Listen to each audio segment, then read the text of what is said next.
हम सभी लोग गौतम बुद्ध से तो रूबरू है ही नहीं। उनको तो हम सभी जानते हैं, उनके कोट्स भी हम लोगों ने पढ़े हैं कि वो कितने महान थे और कितनी महान बातों पर बातें करते थे। बहुत ही कम शब्दों में बहुत ही ज़्यादा ज्ञान देना। उन्होंने कहा था कि आइए उठें और कृतज्ञ हो जाएं, क्योंकि आज यदि हमने बहुत नहीं सीखा तो भी कम से कम कुछ तो सीखा, और यदि हमने कुछ भी नहीं सीखा तो भी कम से कम बीमार तो नहीं पड़े, और अगर हम बीमार भी पड़ गए तो भी कम से कम हम मरे तो नहीं। इसलिए आइए हम सब कृतज्ञ हो जाए। कहने का मतलब ये है कि अगर आपने आज के दिन में कुछ थोड़ा सा भी कुछ अजीब किया, कृतज्ञ हो जाए। अगर कुछ भी नहीं अजीब किया तो कुछ खोया तो नहीं, और अगर कुछ खोया भी है तो आप तो इस दुनिया में अभी भी हैं ना, जिससे आप उन चीज़ों को फिर से वापस पा सकते हैं। इसलिए कृतज्ञ हो जाएं। नमस्कार दोस्तों, स्वागत है आपका लॉ ऑफ अट्रैक्शन की अमेजिंग दुनिया में, जहाँ हम अपने विचारों पर बात करते हैं। लॉ ऑफ अट्रैक्शन के बारे में जानकारी और अपने सबकॉन्शियस माइंड को दोबारा से रिप्रोग्रामिंग करके अपनी ज़िंदगी को आगे बढ़ाते हैं। अगर आप भी चाहते हैं कि आपका जीवन सुधरने लग जाए और आप अपनी ज़िंदगी में वो सब हासिल करें जो करना चाहते हैं, तो ये चैनल आपका स्वागत करता है। दोस्तों, हम कभी भी किसी भी चीज़ के प्रति अगर बहुत अधिक कृतज्ञ हैं तो वो चीज़ें हमारे जीवन में आकर्षित होने लग जाती है। जैसे कि आप जानते हैं कि लॉ ऑफ अट्रैक्शन क्या कहता है, समानता समानता को अट्रैक्ट करती है। भले ही परिस्थिति कितनी भी बेकार है आपकी आज, लेकिन अगर आप कृतज्ञ होना सीख गए तो आप मान लीजिए कि आपने इन चीज़ों को अपनी तरफ आकर्षित करना सीख लिया। आधा तो दुखों का अंत आपका उसी पल हो जाता है जब आप इस कृतज्ञता को जीने लग जाते हैं। आज मैं आपसे शेयर करूंगी कि ऐसी हवाइन प्रेयर जो है हो अपोनोपोनो, जो इतनी ज़्यादा पावरफुल है कि शायद इस प्रेयर के सामने कोई और प्रार्थना हो।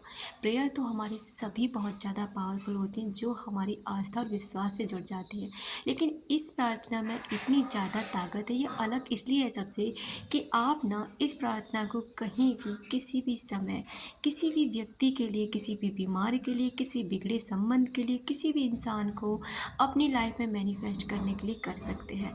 जैसे कि कोई इंसान आपसे बहुत दूर है और आप चाहते हैं कि वो आपकी गलतियों की वजह से आपसे दूर हो गया है, और आप चाहते हैं कि आप उससे माफ़ी मांगें और वो इंसान आपकी लाइफ में ना फिर से वापस आ जाए, तो इस प्रार्थना को उस व्यक्ति के लिए कर सकते हैं।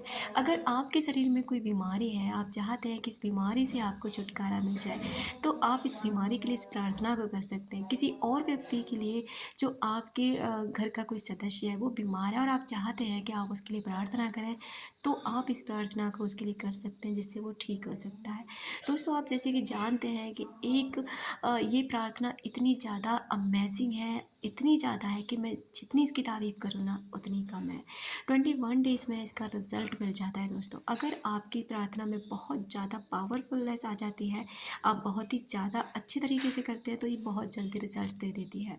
वहीं अगर कोई व्यक्ति आप चाहते हैं कि वो आपकी लाइफ में आपके पास आ जाए, आपसे प्यार करे, तो आप उसके लिए इस प्रार्थना को कर सकते हैं। इसमें 4 बहुत ही मैजिकल शब्द हैं। I am sorry, please forgive me, thank you, I love you.